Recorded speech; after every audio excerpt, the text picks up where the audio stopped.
زندگی کی ایک بنیادی ضرورت ہے. اللہ نے ہر جگہ ہوا رکھی ہے، فری میں مل رہی، مفت میں مل رہی ہے، لیکن اگر یہی چیز خریدنا پڑ جائے تو کیا قیامت گزرتی ہے. کووڈ کے دنوں میں ہم نے دیکھ لیا آکسیجن سلنڈر کے لیے کیسے تڑپتے رہے ہم سب. پانی ہے، زندگی کی بنیادی ضرورت ہے، اللہ نے اسے اتنے وافر مقدار میں اس زمین میں رکھا ہے، پانی ہمیں مفت میں ملتا ہے. اکثر انسان پانی خریدتے نہیں ہیں. زندگی کی جو بنیادی ضرورتیں ہیں وہ آسانی سے پوری ہونی چاہیے. پانی بنا قیمت کے مل رہا ہے، ہوا بنا قیمت کے مل رہی ہے. تو حضرات، نکاح بھی ایک بنیادی ضرورت ہے اور ہر انسان کی زندگی کی ضرورت ہے. تو نکاح کو بھی آسان سے آسان ہونا چاہیے کہ جو نکاح کرنا چاہے، جب نکاح کرنا چاہے.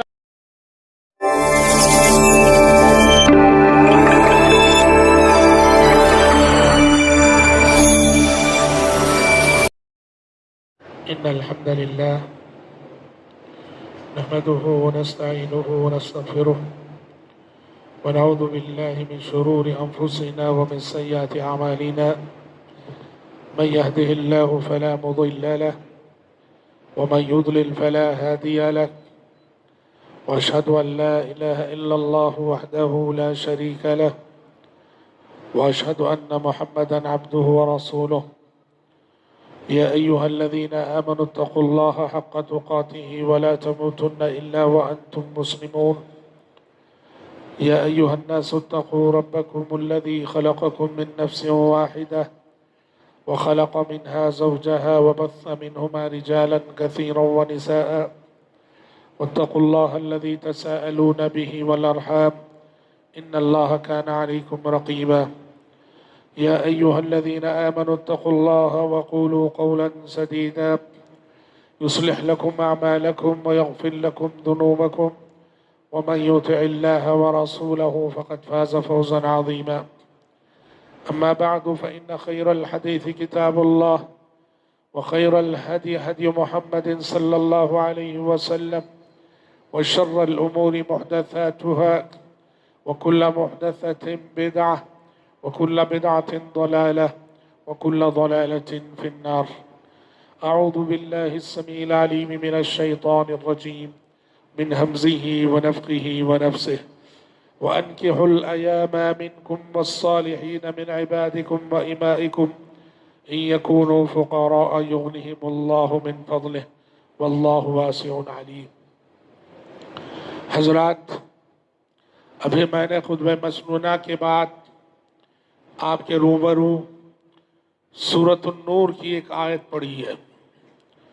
سورۃ النور قرآن مجید کی ان سورتوں میں سے ایک ہے جن سورتوں میں اللہ تبارک و تعالیٰ نے ایسی اعلیٰ اخلاقی تعلیمات دی ہیں کہ جن اعلیٰ اخلاقی تعلیمات کی روشنی میں معاشرے کی اگر تربیت کی جائے، سماج کی اگر تربیت کی جائے تو ہمارا معاشرہ ایک بہترین اور مثالی معاشرہ بنتا ہے. سورہ نور میں اللہ تبارک و تعالیٰ نے وہ تمام ہدایات دی ہیں، رہنمائی کی ہے جو معاشرے کو اخلاقی برائیوں سے پاک کرنے والی، سماج کو بے حیائی سے، عریانیت سے، برہنگی سے اور اخلاقی امراض سے بچانے والی تعلیمات ہیں. پوری سورت شروع سے آخر تک اگر آپ پڑھتے جائیں، سمجھتے جائیں تو آپ دیکھیں گے کہ معاشرے کو ایک مثالی اور صالح معاشرہ بنانے کے لیے جو بنیادی اخلاقی تعلیمات اور رہنمائی ہے وہ رہنمائی اللہ نے سورۃ النور میں کر دی. اب انہی تعلیمات میں سے ایک تعلیم ہے جس کا انتخاب میں نے آج کے خطبے کے لیے کیا ہے. اللہ نے سورۃ النور کی اس آیت میں جو آیت میں نے پڑھی ہے، معاشرہ اخلاقی امراض سے پاک کب رہے گا، معاشرے میں اخلاقی بیماریاں پھیلنے سے کب رکیں گی اور کب ہمارا معاشرہ ایک پاکیزہ معاشرہ کہلائے گا، اس سلسلے میں ایک اہم تعلیم دیتے ہوئے اللہ نے کہا وَأَنْكِحُوا الْأَيَامَ مِنْكُمْ وَالصَّالِحِينَ مِنْ عِبَادِكُمْ وَإِمَائِكُمْ. اللہ نے کہا تم میں سے جو بھی مرد اور عورتیں بغیر نکاح کے ہیں ان کا نکاح کرا دو۔ کیا مطلب ہے؟ معاشرے میں اخلاقی بیماریاں اس وقت پھیلتی ہیں کہ جب شادی کی عمر کو پہنچے ہوئے مرد ہو اور شادی نہ کیے ہو، شادی کوئی عمر کو پہنچی ہوئی عورتیں سماج میں ہو اور شادی نہ کی ہو۔ شریعت نے کہا کہ شادی کی عمر کو پہنچنے کے بعد اگر شادی کیے بغیر رہیں، وہ چاہے مرد ہو کہ عورت، یہ سماج میں بے حیائی پھیلنے کا ایک بہت بڑا سبب ہے، برہنگی پھیلنے کا ایک بہت بڑا سبب ہے، اخلاقی برائیوں کے پھیلنے کا بہت بڑا سبب ہے۔ اسی لیے کہا کہ جو بھی تم میں سے مرد اور عورت بے نکاح کے ان کا نکاح کرا دو۔ کسی عورت کی طلاق ہو گئی ہے، اسے دوسرا نکاح کرنے کی فکر کرنی چاہیے۔ کسی عورت نے خلا لیا ہے، کسی اور سے پھر نکاح کرنے کی فکر کرے۔ کسی عورت کے شوہر کا انتقال ہو گیا ہے، پھر سے وہ نکاح کرنے کی فکر کرے۔ ویسے ہی مرد کا بھی معاملہ کہ اگر ایک بیوی کو طلاق دیا کسی وجہ سے، بنا نکاح کے نہ رہے۔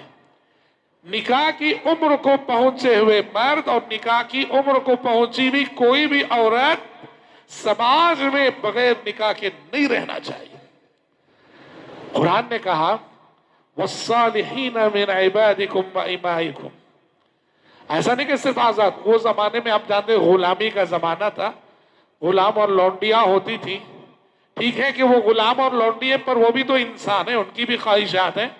کہا معاشرے کے آزاد مرد اور عورت تو ان کا تو نکاح ہونا ہی ہے، تمہارے جو غلام ہیں، تمہاری جو لونڈیاں ہیں، ان کو بھی بغیر نکاح کے نہیں رہنا ہے۔ غلاموں کا بھی نکاح کراؤ، لونڈیوں کا بھی نکاح کراؤ۔ اچھا، نکاح کے راستے میں ایک بہت بڑی رکاوٹ اخراجات ہے۔ جب بیوی بچے ہو جائیں گے، کیا کھلاؤں گا میں، کیا پلاؤں گا میں، کہاں ٹہراؤں گا میں، شیطان یہ سوچ ڈال کے نکاح میں تاخیر کرتا ہے۔ اللہ نے کہا إِن يَكُونُوا فُقَرَاءَ يُغْنِهِمُ اللَّهُ مِن فَضْلِهِ، غربت کی وجہ سے شادی میں دیر نہ کرو، فقر و فاقے کی وجہ سے شادی میں تاخیر نہ کرو۔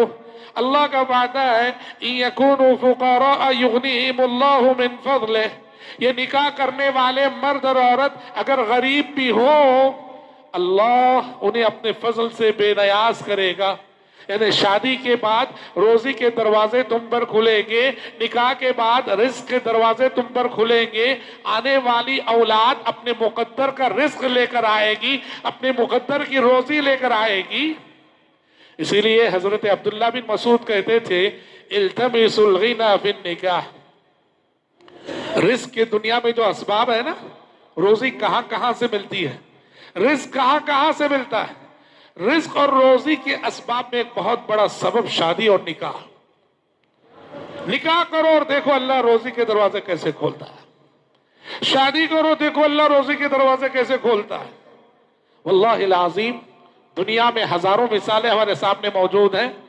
غریب ماں باپ، لڑکا بھی غریب، لڑکی بھی غریب، دونوں نے نکاح کیا، یہ غریب جوڑا ہے، غریب خاندان ہے، غریب فیملی ہے، لیکن اس غریب جوڑے کی گود میں ایک ایسی اولاد پلتی ہے جو اولاد اپنے مقدر کا رزق، مقدر کا کی روزی لائی ہوتی ہے، اور اللہ نے اس اولاد کے مقدر میں برکت والی روزی رکھی ہوتی ہے۔ یہ کل تک غریب ماں باپ کی اولاد میں پلنے والا بچہ پڑھ لکھ کر دنیا میں ترقی کر کے کاروبار کے ذریعے، ہنر کے ذریعے، تعلیم کے ذریعے، اللہ اکبر، اتنا کماتا دنیا کے امیروں میں اس کا شمار ہوتا ہے۔ اور سبحان اللہ، آپ دیکھیں گے دنیا کے جتنے بڑے بڑے امیر ہیں نا، ان کی ہسٹری پڑھ لیجئے آپ، دنیا کے ہوں، ملک کے ہوں، سماج کے ہوں، ان کی تاریخ پڑھ لیجئے آپ دیکھیں گے کہ وہ غریب ماں باپ کی اولاد، ان کے ماں باپ کی ہسٹری یہ بتاتی ہے کہ ان کے گھرانے میں 3 مرتبہ چولہے پہ ہانڈی چڑھنے کی سکت اور طاقت بھی نہ تھی، پر اللہ نے اولاد کے ذریعے سے نوازا۔ یہ شریعت کی بہت بڑی تعلیم ہے۔ غربت سے ڈر کر، فقر و فاقے سے ڈر کر شادی کرنے میں تاخیر نہ کرو۔ ان یکونوا فقراء یغنیہم اللہ من فضلہ، اگر وہ غریب بھی ہو اللہ انہیں اپنے فضل سے بے نیاز کر دے گا۔ حضرات، نکاح اور شادی زندگی کی ایک بنیادی ضرورت ہے۔ عمر کے ایک مرحلے کو پہنچنے کے بعد ایک صحت مند انسان کے اندر نکاح کی خواہش ضرور پیدا ہوتی ہے، وہ لڑکا ہو کہ لڑکی۔ عمر کے ایک مرحلے کو پہنچنے کے بعد نکاح کا ارمان جنم لیتا ہے، نکاح کی خواہش جنم لیتی ہے، اور اللہ کا قانون ہے، اللہ نے زندگی کا چین، زندگی کا سکون جن چیزوں میں رکھا ہے نا، اس میں سے ایک یہ میاں بیوی کا رشتہ ہے۔ لڑکے کا سکون اللہ نے اس کی بیوی میں رکھا ہے، اس لڑکی کا سکون اللہ نے اس کے شوہر میں رکھا ہے۔ اللہ نے کہا وَمِنْ آيَاتِهِ أَنْ خَلَقَ لَكُم مِّنْ أَنفُسِكُمْ أَزْوَاجًا لِتَسْكُنُوا إِلَيْهَا وَجَعَلَ بَيْنَكُم مَّوَدَّةً وَرَحْمَةً۔ اللہ نے کہا، اللہ کی قدرت کی نشانیوں میں سے یہ بات ہے، اس نے تمہارے لیے تمہیں میں سے جوڑے بنائے، لِتَسْكُنُوا إِلَيْهَا، تاکہ تم اپنی بیویوں سے سکون حاصل کرو۔ واللہ العظیم، اللہ نے شوہر کا سکون بیوی میں رکھا ہے، بیوی کا سکون شوہر میں رکھا ہے۔ صالح میاں بیوی، نیک میاں بیوی، متقی میاں بیوی، خدا ترس میاں بیوی، با اخلاق میاں بیوی ایک دوسرے کے سکون کا ایسا ذریعہ بنتے ہیں کہ دنیا میں انہیں سکون کے اور ذرائع میسر ہو نہ ہو، اللہ رب العزت ان کی زندگی میں ایسا چین عطا کرتا ہے، ایسا سکون عطا کرتا ہے، کیونکہ اللہ کا قانون ہے یہ کہ اللہ نے اس رشتے زوجیت میں زندگیوں کا چین رکھ دیا ہے، زندگیوں کا سکون رکھا۔ اسی لیے شریعت نے شادی کرنے پہ ابھارا، شادی کرنے کی ترغیب دلائی۔ بعض صحابہ نے یہ چاہا کہ شادی نہ کرے، نکاح نہ کرے۔ مقصد کیا تھا؟ مقصد بڑا نیک تھا۔ مقصد یہ تھا شادی کریں گے، نکاح کریں گے، بیوی ہوگی، بچے ہوں گے، تو پھر بزنس کرنا پڑے گا، کاروبار کرنا پڑے گا، سفر کرنا پڑے گا، دنیا کے پیچھے ہماری زندگی کا بڑا حصہ چلا جائے گا، چلو شادی ہی نہ کریں۔ شادی ہی نہ کریں، نہ بیوی ہو، نہ بچے ہو، نہ گھر کا ٹینشن ہو، پوری زندگی عبادت میں لگا دیں گے۔ پیارے نبی صلی اللہ علیہ وسلم نے سختی سے منع کیا، سختی سے منع کیا۔ جن صحابہ نے یہ اجازت لینی چاہیے، اس بات کی اجازت دیجیے ہم شادی نہیں کرنا چاہتے ہیں، اکیلے تجرد کی زندگی بنا وائف کے گزارنا چاہتے ہیں، پیارے نبی نے اس کی اجازت نہ دی، پرمیشن نہیں دیا۔ کیونکہ شریعت نے نکاح کو کس نظر سے دیکھا ہے بھائیوں؟ نکاح یہ کوئی دنیاوی کام نہیں، ٹھیک ہے بظاہر دنیاوی کام ہے، آپ کے اخلاق کی حفاظت، آپ کے کردار کی حفاظت، آپ کے کیریکٹر کی حفاظت، آپ کی جوانی کی حفاظت اللہ رب العزت اسی رشتے زوجیت کے ذریعے سے کرتا ہے۔ اللہ نے کہا ارے اور تو اور، غیر تو غیر، اس دنیا میں آئے ہوئے انبیاء، اس دنیا میں آئے ہوئے رسول، اس دنیا میں آئے ہوئے پیغمبروں کی زندگیاں دیکھو، اللہ کے جتنے نبی اس دنیا میں آئے، اللہ کے جتنے رسول اس دنیا میں آئے، اللہ کے جتنے پیغمبر اس دنیا میں آئے، سب نے نکاح کیا، باستثناء یکا دکا پیغمبر، سبوں نے نکاح کیا، سبوں نے شادی کی، سبھی پیغمبروں کی بیویاں تھیں، سبھی پیغمبروں کی اولاد تھی۔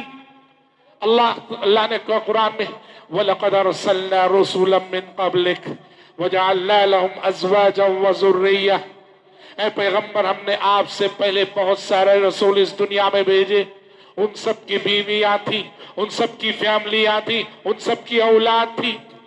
پتا چلا کہ انبیاء و رسول علیہ السلام نے بھی دعوت و تبلیغ کی اتنی عظیم ذمہ داری ان پر، اس سے بڑی ذمہ داری اس دنیا میں کوئی نہیں ہو سکتی۔ دعوت و تبلیغ جیسی عظیم ذمہ داری رکھتے ہوئے انبیاء نے نکاح کیا، انبیاء نے شادی کی، انبیاء کی اولاد ہوئی، انبیاء کی ذریت ہوئی، تو مطلب یہ ہوا کہ بنا نکاح کے رہنا کسی کے لیے بھی درست نہیں ہے۔ سلف میں سے کسی کا قول ہے، وہ کہتے ہیں اگر مجھے معلوم ہو جائے کہ میری صرف ایک دن کی زندگی باقی ہے، ایک دن میں مرنے والا ہوں، 24 گھنٹے صرف میری لائف کے باقی ہے، تو تب بھی میں بنا بیوی کے، بنا نکاح کے رہنا نہیں چاہوں گا، وہ ایک دن کے لیے سے ہی میں شادی کرنا چاہوں گا۔ یہ بہت بڑی بات ہے حضرات، کیونکہ یہ فطرت کا تقاضا ہے، نکاح ایک فطری تقاضا ہے. اور یاد رکھو اللہ رب العزت اس کے ذریعے سے ہمارے دین اور اخلاق کی حفاظت کرتا ہے. اسی لیے حدیثوں میں کہا گیا کہ جس نے شادی کر لی اس نے اپنے آدھے دین کی حفاظت کر لی، اسے باقی آدھے دین کی حفاظت کی فکر کرنی چاہیے. سوال یہ ہے کہ شادی کے ذریعے دین کی حفاظت کیسے ہوتی؟ آپ صلی اللہ علیہ وسلم نے کہا یا معشر الشباب من استطاع منکم الباءة فلیتزوج فإنه اغض للبصر واحسن للفرج. اے نوجوانوں، تم میں سے جس کے اندر بھی شادی کی سکت آ جائے اسے شادی کرنے میں جلدی کرنا چاہیے. فإنه اغض للبصر، نظر کی حفاظت بھی شادی کے ذریعے ہوتی ہے. واحسن للفرج، آبرو اور عصمت کی حفاظت بھی نکاح کے ذریعے ہوتی ہے. نکاح کے ذریعے جب خواہشات کی تکمیل کا جائز ذریعہ موجود رہے گا، انسان ناجائز کام کی طرف ذہن بھی نہیں جائے گا، سوچے گا بھی نہیں. اس طرح اس کے خیالات کی حفاظت ہوگی، اس کی فکر کی حفاظت ہوگی، اس کی نظر کی حفاظت ہوگی، اس کی آبرو کی حفاظت ہوگی. اور حضرات، جیسے ہم نے شروع میں کہا، نکاح ایک ضرورت ہے اور بنیادی ضرورت ہے. جب وہ ضرورت ہے تو اسے آسان ہونا چاہیے، اور اسی لیے شریعت نے اسے آسان بنایا ہے. اللہ کا قانون اس دنیا میں ایک ملاحظہ کرو، جو چیز انسان کی بنیادی ضرورت ہے نا، اللہ نے وہ چیز انسان کو فری میں فراہم کی، آسان کر دیا اللہ نے. ہوا ہے مثلا، ہوا زندگی کی بنیادی ضرورت ہے. ہوا کبھی خریدنا نہیں پڑتا، ہوا ہر جگہ ملتی ہے. ہوا اگر خریدنا پڑ جائے تو کیا گزرے گا؟ وہ سب ہم دوسری نسلیں دیکھی نہیں دیکھی، ہم دیکھ چکے کووڈ کے دنوں، ہے کہ نہیں؟ ہوا کو اگر خریدنا پڑ جائے، یہ سانس لینے کے لیے جو کہ زندگی کی ایک بنیادی ضرورت ہے، اللہ نے ہر جگہ ہوا رکھی ہے، فری میں مل رہی، مفت میں مل رہی ہے. لیکن اگر یہی چیز خریدنا پڑ جائے تو کیا قیامت گزرتی ہے. کووڈ کے دنوں میں ہم نے دیکھ لیا آکسیجن سلنڈر کے لیے کیسے تڑپتے رہے ہم سب. پانی ہے، زندگی کی بنیادی ضرورت ہے، اللہ نے اسے اتنے وافر مقدار میں اس زمین میں رکھا ہے. پانی ہمیں مفت میں ملتا ہے. اکثر انسان پانی خریدتے نہیں ہیں. زندگی کی جو بنیادی ضرورتیں ہیں وہ آسانی سے پوری ہونی چاہیے. پانی بنا قیمت کے مل رہا ہے، ہوا بنا قیمت کے مل رہی ہے. تو حضرات، نکاح بھی ایک بنیادی ضرورت ہے اور ہر انسان کی زندگی کی ضرورت ہے. تو نکاح کو بھی آسان سے آسان ہونا چاہیے کہ جو نکاح کرنا چاہے، جب نکاح کرنا چاہے کر سکے. ہمارے سماج کا ایک بہت بڑا مسئلہ یہ ہے کہ زندگی کی اس اساسی اور بنیادی ضرورت کو ہم نے بہت مشکل بنا دیا، بہت مشکل بنا دیا. میں امیر ہوں، مجھے غریبوں کا لحاظ نہیں، مجھے غریبوں کا لحاظ نہیں. میں امیر ہوں، میں اپنے بیٹے کی شادی میں، اپنی بیٹی کی شادی میں ساری ارمانیں پوری کرتا ہوں، ساری ارمانیں پوری کرتا ہوں. ذرا سوچو بیچارہ وہ جو غریب ہے نا، وہ بھی تو ایک باپ ہے، اس کی بھی تو بیٹی ہے، اور شاید وہ اپنی بیٹی سے مجھ سے زیادہ محبت کرتا ہوگا. مجھے میری اولاد سے جتنا پیار ہے اس غریب باپ کو اپنی اولاد سے اس سے زیادہ پیار ہوگا. پر وہ غریب باپ شادی کے لیے وہ سارے انتظامات نہیں کر سکتا جو انتظامات کے میں میری اولاد کے لیے کر رہا ہوں. نتیجے میں کیا ہو گیا؟ امیروں کی شادیاں اور غریبوں کی شادیوں میں ایک فاصلہ، ایک امتیاز.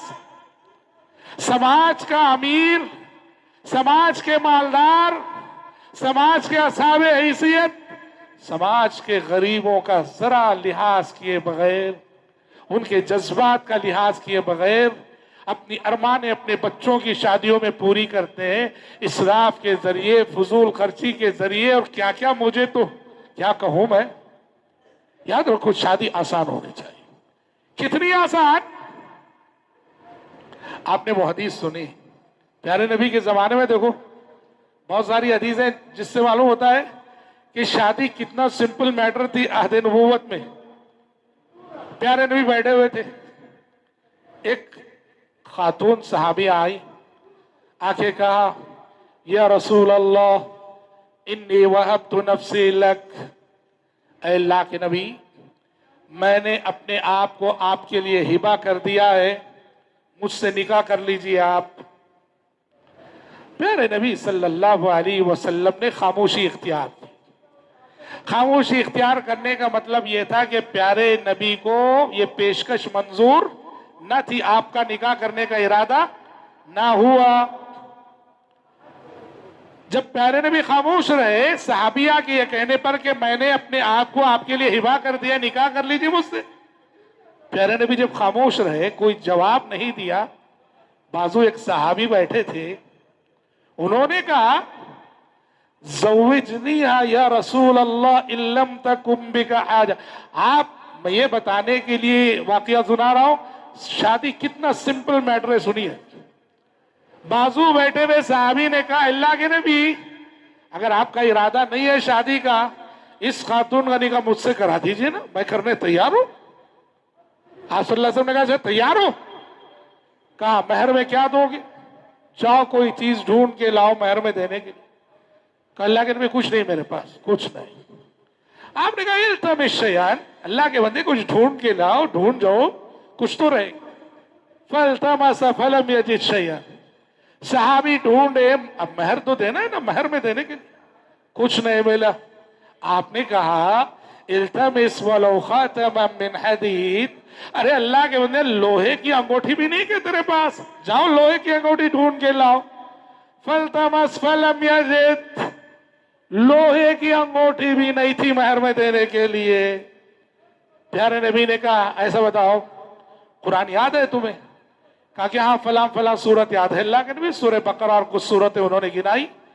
کہا چلو تمہارا مہر یہی ہے کہ یہ جو سورتیں تمہیں یاد ہیں اپنی بیوی کو سکھا دینا, یاد دلا دینا, یہی تمہارا مہر ہے. تعلیم قرآن کے مہر پر آپ نے ان صحابی کا نکاح ان صحابیہ کے ساتھ کرا دیا. یہاں غور کرو جی, جو بات میں کہہ رہا ہوں, آدھا گھنٹہ پہلے یہ صحابی کو نہیں معلوم کہ آدھا گھنٹہ بعد ان کا نکاح ہونے والا. سمجھ رہے ہیں آپ؟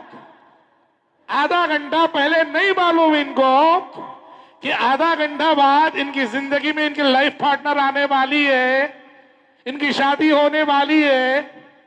کتنا سمپل میٹر تھی شادی, کتنی آسان تھی جی شادی. آدھے گھنٹے بعد شادی ہو گئی ان کی. اور مالی حالت بھی کیسی, جس صحابی کے پاس لوہے کی انگوٹھی بھی نہیں. آج بتاؤ شادی کی تیاری کب سے ہوتی ہے, شادی کی فکر کب سے ہوتی ہے؟ ہمارا معاشرہ خاص کر جن ماں باپ کو اللہ نے بیٹیوں سے نوازا ہے, اللہ اللہ, شادی کی تیاری اور شادی کی فکر کب سے ہوتی ہے؟ پیدائش کے دن سے جی, پیدائش کے دن سے, ولادت کے دن سے. یہی تبھی تو لڑکا پیدا ہوا تو مبارکبادیوں کا سلسلہ چلتا, بیٹا پیدا ہوا تو مبارکبادیاں, اور اگر بیٹی پیدا ہو گئی, لڑکی پیدا ہو گئی, ایسے الفاظ بولے جاتے ہیں جیسے گھر میں کوئی حادثہ ہو گیا. رب کو جو منظور تھا ہمیں بھی منظور ہے. سمجھ رہے؟ بیٹی کی ولادت پہ ہمارے جملے, ہمارے الفاظ, بیٹا پیدا ہوا ارے بہت مبارک ہو, ڈھیر ساری مبارکبادیاں قبول فرمائیے. اور بیٹی پیدا ہو, اللہ کو جو منظور ہے ہمیں بھی منظور ہے. جیسے کوئی حادثہ ہونے پہ بولا جاتا ہے نا, کیا چیز ہے یہ؟ ہم نے دیکھا ہے بھائیوں, غریب مائیں اپنی بچیوں کی شادی کے لیے زندگی میں پائی جمع کر کے سال ہا سال کی تیاری میں ایک ایک چیز خرید کے رکھتی ہے.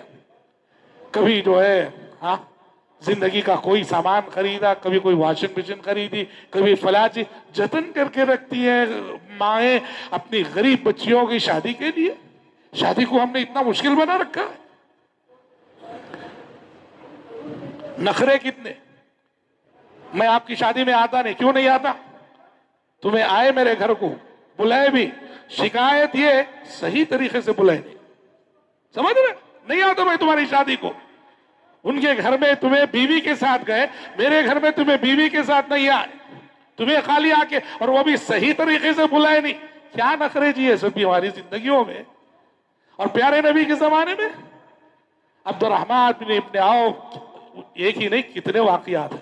صحابہ کی شادی ہو رہی ہے مدینے میں، پیارے نبی مدینے میں موجود ہیں اور نبی کو خبر نہیں کہ ان کی شادی ہوئی. کتنے واقعات ہیں. عبد الرحمن ابن عوف پیارے نبی کے پیارے صحابی، پیارے نبی صلی اللہ علیہ وسلم نے ان کے بدن پہ زعفران لگا ہوا دیکھا لباس میں، اور زعفران یہ لیڈیز کی خوشبو ہے. تو پیارے نبی صلی اللہ علیہ وسلم پوچھ بیٹھے، مہیم عبد الرحمن یہ لیڈیز کی خوشبو زعفران تمہارے لباس پر، یہ کیسے؟ عبد الرحمن ابن عوف رضی اللہ عنہ نے معذرت چاہی اور کہا اللہ کے نبی بات دراصل یہ ہے میرا نکاح ہوا ہے، اللہ کے نبی نکاح ہوا ہے ابھی ابھی، تو وہ میری اہلیہ کی لگائی ہوئی خوشبو ہے جو غلطی سے میرے لباس میں لگ گئی ہے. پیارے نبی صلی اللہ علیہ وسلم خوشی ہوئی، اچھا نکاح ہو گیا. کہا اولم ولو وشا، چلو پھر فوراً ولیمے کی تیاری کرو، بکری تو ذبح کرنا ہی ہے تم کو ولیمے میں. کوئی گلا نہیں، کوئی شکوہ نہیں، کوئی شکایت نہیں. مجھے بتائے بغیر کر لیے کیا، مجھے خبر نہیں دیے، مجھے بلائے نہیں. کیا جی سچ، کتنا سمپل میٹر جی شادی. جس معاشرے میں نکاح اتنا آسان ہو اس معاشرے میں کبھی زنا کی برائی پنپ نہیں سکتی. اور جہاں نکاح مشکل بنا دیا جائے جیسے ہم نے مشکل بنایا ہے، وہاں زنا کو پھیلنے سے کوئی طاقت نہیں روک سکتی. شادی کو آسان بناؤ، نکاح کو آسان بناؤ، عزتیں محفوظ رہیں گی، اخلاق محفوظ رہیں گے، جوانیاں محفوظ رہیں گی. شادی کو جتنا مشکل بناؤ گے اسی قدر زنا کی برائی سماج اور معاشرے میں عام ہوگی. شادی کے حوالے سے ایک بات یہ بھی کہنا چاہوں گا، ہمارے سماج کے حالات کو سامنے رکھ کر اسلام نے شادی اور نکاح کا جو تصور پیش کیا ہے بھائیوں، اس میں یاد رکھنا لڑکی یا لڑکی کے باپ پر ایک پائی کا خرچ نہیں ہے. اسلام نے شادی اور نکاح کے سلسلے میں جو تعلیمات دی ہیں، پوری کارروائی شروع سے آخر تک لڑکی پر یا لڑکی کے باپ بھائی پر ایک پائی کا کوئی خرچ نہیں ہے. شادی میں شروع سے آخر تک جو بھی خرچ ہے وہ صرف اور صرف لڑکا کرے گا، لڑکے کا باپ کرے گا. لڑکی پر کوئی خرچ کی ذمہ داری نہیں ہے. یہ ظلم ہے عورت پر جو آج ہم کر رہے ہیں. جوڑے کے نام پر، گھوڑے کے نام پر، جہیز کے نام پر عورت کو کتنا ستایا جاتا ہے، عورت کے باپ کو کتنا ستایا جاتا ہے. ارے بے شرمی کی حد ہو گئی جی، معاف کیجئے میں یہ کہہ رہا ہوں، بے شرمی کی حد ہو گئی. بے شرم ہے وہ لوگ جب اپنے بیٹے کے لیے بہو کو دیکھتے ہیں. نکاح سے پہلے مجلس بیٹھتی ہے بروکر کے ساتھ. کس لیے بیٹھتے جانتے ہیں؟ میں جو لڑکے کا باپ ہوں نا، میں لڑکی کے باپ سے پوچھتا ہوں کتنا زیور ڈالو گے تم. ڈیمانڈ کرتا ہوں کہ تم جو ہے اپنی بیٹی کو اتنا زیور ڈالنا. میرے بھائی وہ باپ ہے، بیٹی اس کی ہے، مرضی اس کی جتنا ڈالے. سمجھ رہے ہیں آپ؟ مجھے کیا حق پہنچتا ہے جی؟ مجھے کیا حق پہنچتا ہے؟ سمجھ رہے کہ میں لڑکی کے باپ سے یہ پوچھوں یا ڈیمانڈ کروں کہ اپنی بیٹی کو اتنا زیور ڈالنا تم؟ سمجھ رہے ہیں آپ؟ اصل سماج میں تصور یہ ہے ہمارے گھر آنے والی بہو جو بھی زیور لے کے آتی ہے وہ اس کا نہیں، وہ ہمارا ہے. یہ تصور ہے سماج میں، اور یہ بدترین ظلم ہے. مہر کا جو واجبی حق ہے نا بھائی، آج بہت سارے لڑکے وہ بھی نہیں دیتے بیویوں کو. مہر کی شکل میں جو واجبی حق شریعت نے مقرر کیا ہے وہ بھی نہیں دیتے بہت سارے لڑکے، بہت سارے شوہر. زندگی گزر جاتی ہے، 50 40 سال 30 سال 25 سال زندگی گزر گئی، اور جو مہر شادی میں مقرر کیا تھا وہ دینے کی توفیق نہیں ہوتی لڑکوں کو. اور ہمارے معاشرے کی عورت اپنے حقوق سے اتنی ناآشنا ہے بیچاری، کبھی وہ پوچھتی بھی نہیں، اور اسی حالت میں انتقال بھی ہو جاتا ہے. اچھا ایک رسم ہے جانتے ہیں آپ؟ معاشرے میں، سماج میں ایک روایت ہے، شوہر کا انتقال ہو گیا اور اس نے مہر نہیں دیا تھا تو کیا کرتے معلوم؟ گھر سے شوہر کا جنازہ اٹھانے سے پہلے مہر بخشوانے کی رسم باقاعدہ جو ہے عمل میں لائی جاتی ہے۔ طریقہ کیا ہے؟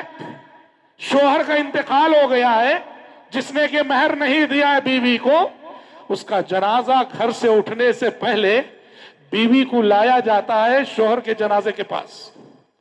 سب سے پہلے اس کی بنگڑیاں پھوڑی جاتی ہیں اس پانی میں جس پانی میں شوہر کو غسل دیا گیا، اور بنگڑیاں پھوڑنے کے بعد بیوی کو لایا جاتا ہے، شوہر کے جنازے کے سامنے کھڑا کیا جاتا ہے۔ اب اسے اپنی زبان سے کہنا پڑتا پورے خاندان والوں کے سامنے کہ آپ سے میرا نکاح ہوا تھا، آپ نے اتنا مہر دینے کا وعدہ کیا تھا، آپ دے نہ سکے تھے، آج میں مہر معاف کر رہی ہوں آپ کا۔ کیسی ظالمانہ رسم ہے۔ شوہر کی وفات کے صدمے سے پہلے ہی دو چار ہے، اسے شادی کا دن یاد دلاتے ہو، اسے شادی کا دن یاد دلاتے۔ کیسی ظالمانہ روایت ہے ہمارے معاشرے۔ اسے کہنا پڑتا ہے میں نے آپ کا مہر معاف کر دیا، اس کے بعد جنازہ اٹھتا ہے گھر سے۔ غلط ہے یہ۔ اگر فرض کرو ایسا کسی کے ساتھ ہو گیا نا کہ شادی میں مہر مقرر تھا، زندگی گزر گئی، دے نہیں سکے، شوہر کا انتقال ہو گیا، طریقہ کیا ہے؟ شوہر کے چھوڑے ہوئے مال میں سب سے پہلے بیوی کا مہر ادا کیا جائے، بیوی کا مہر نکالا جائے۔ سمجھ رہے ہیں آپ؟ بنا مہر دیے کسی شوہر کا انتقال ہو جانے کی صورت میں سب سے پہلے اس کے چھوڑے ہوئے مال میں سے، پراپرٹی میں سے، جائیداد میں سے بیوی کا مہر نکال کے بیوی کو دیا جائے گا، اور اس کے بعد پھر مال وراثت تقسیم ہوگا، اور وراثت میں پھر دوبارہ بیوی کو بیوی ہونے کی حیثیت سے بھی حق ملے گا۔ سمجھ رہے؟ مہر بخشو، مہر معاف کرو، یہ سب درست نہیں۔ زندگی میں بخش والا الگ بات ہے، مرنے کے بعد مہر بخشو کا سوال نہیں۔ تو بھائیوں، نکاح کا جو تصور اسلام نے پیش کیا ہے اس میں لڑکی یا لڑکی کا باپ ایک پیسہ خرچ نہیں کرے گا۔ میں میرے نوجوان بھائیوں سے، جتنے نوجوان آج مجھے سن رہے، میں آپ سب سے یہ درخواست کرتا ہوں، اس جمعہ میں آپ یہاں اٹھنے سے پہلے ایک ارادہ کر کے اٹھو اور اللہ سے دعا کر کے اللہ سے عہد کرو کہ تمہارا جب نکاح ہوگا، تمہاری جب شادی ہوگی، لڑکی والوں سے ایک پیسہ نہیں لو گی۔ سمجھ رہے؟ یہ اللہ سے عہد کر کے اٹھو، ارادہ کرو، اور جب سجدہ کرو گے جمعہ میں، سنت پڑھو گے، اللہ سے وعدہ کرو کہ پروردگارا یہ ظلم جو سماج میں عام ہو چکا ہے اور اسے ظلم سمجھا ہی نہیں جا رہا ہے، شادی بوجھ بن گئی اس ظلم کی وجہ سے، میرے نوجوان بھائیوں ارادہ کرو کہ جب تمہارا نکاح ہوگا لڑکی والوں سے ایک پیسہ نہیں لو گے۔ کبھی کیا ہوتا ہے، بیچارہ لڑکا لینا نہیں چاہتا ہے، یہ ماں باپ کا پریشر ہوتا ہے، کبھی باپ کا پریشر، کبھی ماں کا پریشر، کبھی خاندان والوں کا۔ یہاں ماں باپ کی بات بھی نہیں مانی جائے گی۔ ماں باپ جب غلط بات کا حکم دے تو ماں باپ کی بھی اطاعت نہیں۔ لا طاعت لمخلوق فی معصیت الخالق شریعت کا قاعدہ ہے۔ جہاں اللہ کی نافرمانی ہو رہی ہو وہاں کسی کی فرما برداری نہیں ہوگی۔ حضرات، آج افسوس کے ساتھ کہنا یہ پڑتا ہے کہ آج شادی کو ہم نے رسموں سے، روایتوں سے، خرافات سے اتنا مشکل بنا دیا۔ اللہ کی ایک روایت ہے، ایک رسم ہے، شادی ہونے کے بعد گھر میں جیسے ہی بہو آئے گی نا، سب سے پہلے ساس سسر کے پیر پڑنا۔ ہماری صحیح العقیدہ بچیاں، صحیح العقیدہ گھرانے کی بچیاں، کتاب و سنت کی پابند بچیاں جب نکاح ہو کے جاتی، اور یہ بھی یاد رکھو، میں جو باپ ہے ان سے کہنا چاہتا ہوں، یہ تمہاری جانب سے تمہاری بیٹی پر بہت بڑا ظلم ہوگا۔ جس بیٹی کو تم نے توحید اور اتباع سنت کا سبق زندگی بھر پڑھایا، اس کا نکاح کسی بدعتی سے کراؤ، خبر پرست انسان سے کراؤ، یہ باپ ہونے کی حیثیت سے تمہارا بدترین ظلم ہے اپنی بیٹی پر۔ جب یہ بیٹی گھر جاتی ہے، ساس سسر کہتے ہیں میرے پیر پڑھو، بچی کہتے نہیں پڑھوں گی، اللہ کے سوا کسی کے لیے جائز نہیں۔ وہیں سے پہلے دن سے پرابلم شروع۔ ساس سسر بولتے یہ گستاخ مزاج آ گئی ہے، بے ادب بہو آ گئی ہے، گستاخ مزاج بہو آ گئی ہے، بڑوں کا قاعدہ نہیں، بڑوں کا ادب نہیں۔ اللہ اللہ، کون بچی کی زندگی سے میں کھیلا ہوں باپ ہونے کی حیثیت سے؟ ایک صحیح العقیدہ بچی کو اٹھا کر میں ایک ایسے گھرانے میں دے رہا ہوں جو گھرانہ کے خبر پرستی کا ہے، بدعتوں کا ہے، خرافات کا ہے، رسموں کا ہے، روایتوں کا ہے، تعویذ گڈھوں کا۔ اپنے بچوں کے لیے صحیح رشتے ڈھونڈا کرو، صحیح جگہ دیا کرو۔ یہ باپ ہونے کی حیثیت سے، بھائی ہونے کی حیثیت سے ہم سب کی بہت بڑی ذمہ داری بنتی ہے۔ اور ہم دیکھ رہے ہیں ہماری ایسی کئی بچیاں، کبھی الٹا بھی ہے، کبھی الٹا ہے، لڑکا بڑا دیندار اور لڑکی بڑی فیشنیبل مل گئی، ہاں تو یہاں لڑکے پر ظلم ہوتا ہے۔ یہ نہیں ہونا چاہیے۔ دیندار لڑکے کے لیے دیندار لڑکی ڈھونڈا کرو، با اخلاق لڑکوں کے لیے با اخلاق لڑکیاں ڈھونڈا کرو، دین اور اخلاق کی بنیاد پر رشتے کیا کرو۔ دین اور اخلاق کو نظر انداز کر کے، صرف پیسہ دیکھ کر، خاندان دیکھ کر، عہدہ دیکھ کر، خوبصورتی دیکھ کر اگر کرو گے نا، جاؤ عدالتوں میں جاؤ کر دیکھو، مقدمات جو ہیں کس کے ہیں جی؟ کروڑوں کا خرچ ہو کے جو شادیاں ہوتی ہیں 2-3 مہینے بھی نہیں چلتی، 6 مہینے بھی نہیں چلتی، ٹوٹ جاتی ہے۔ اس کے بعد یہ ان کے خلاف کیس کرتے ہیں، وہ ان کے خلاف کیس کرتے ہیں۔ عدالتیں بھری پڑی ہیں ایسے کیسوں سے جن شادیوں میں کروڑوں کا خرچ آیا تھا۔ دین اور اخلاق کو نظر انداز کر کے کرو گے تو یہی فتنے ہوں گے۔ دین اور اخلاق کو مد نظر رکھ کر رشتے کرو، اللہ ایسے رشتوں میں بڑی خیر و برکت عطا کرے گا۔ میں اپنی گفتگو کو زیادہ طول نہ دیتے ہوئے رب العزت سے دعا کرتا ہوں کہ پروردگار عالم ہمارے جو نوجوان بھائی ہیں جنہوں نے ابھی شادیاں نہیں کی ہیں، اللہ انہیں نیک اور صالح بیویاں نصیب فرمائے، اور ہماری بچیاں جو گھروں میں بیٹھی ہوئی ہیں بن بیاہی، اللہ انہیں نیک اور صالح شوہر نصیب فرمائے، اللہ غیبی مدد فرمائے۔ ماحول کو ایسا بناؤ، معاشرے کو ایسا بناؤ کہ کسی غریب کے گھر میں کوئی بچی بیٹھی نہ رہے۔ امیر ہوں، میں شادی کر رہا ہوں، میں اپنے بچوں کی شادی میں بستی کے 2-4 غریبوں کی شادی بھی کرا دوں، کتنی برکت ہوگی معلوم میرے بچوں کی زندگی میں۔ اگر میں میرے بچوں کی شادی کے ساتھ شہر کے، بستی کے، خاندان کے کچھ غریبوں کا نکاح کرا دوں گا نا، اس کی برکتیں میرے بچوں کی زندگیوں میں آنے والی نسلیں دیکھیں گی۔ ہاں اس کے لیے قربانی دینی پڑے گی اس چیز کی جسے ہم پریسٹیج کہتے ہیں۔ بعض لوگ سوچ ایسی ہوتی ہے ہماری دعوت میں کوئی غریب آ گیا تو ہماری شان کم ہو جائے گی۔ ایسی دعوت کو تو شریعت نے کیا کہا ہے جی؟ بدترین دسترخوان کہا۔ بدترین دسترخوان ہے وہ جہاں صرف امیروں کو بلایا جاتا ہے، جہاں غریبوں کو دھتکارا جاتا ہے۔ اور بدترین دسترخوان ہونے کا مطلب بھی یہ ہے کہ ایسے دسترخوان پہ جایا نہ کرو، وہاں رحمت الہی نہیں ہوا کرتی، وہاں ملائکہ نہیں ہوا کرتے، وہاں برکتیں نہیں ہوا کرتی، جہاں غریبوں کے ساتھ رحم دلی کا ثبوت نہ۔ تو رب العزت سے ہم دعا کرتے ہیں اللہ تبارک و تعالیٰ شادی بیاہ کے حوالے سے جو رسم روایتیں ہمارے سماج میں پیدا ہو کر شادی کو مشکل بنا چکی ہیں، اللہ ہماری قوم کو ان رسموں کو ختم کرنے کی توفیق عطا کرے۔ اللہ شادی کو آسان سے آسان تر بنانے کی توفیق ہم سب کو دے وے، اور جو بھی نکاح ہو رہے، جوڑے ہو رہے، اللہ ان میں خیر و برکت عطا کرے، دلوں میں الفت پیدا کرے۔ اللہم آمین۔ بارک اللہ لنا ولکم فی القرآن العظیم ونفعنا وإياكم بما فيه من الآيات والذكر الحكيم إنه تعالى جواد كريم ملك بر رؤوف رحيم رب حليم۔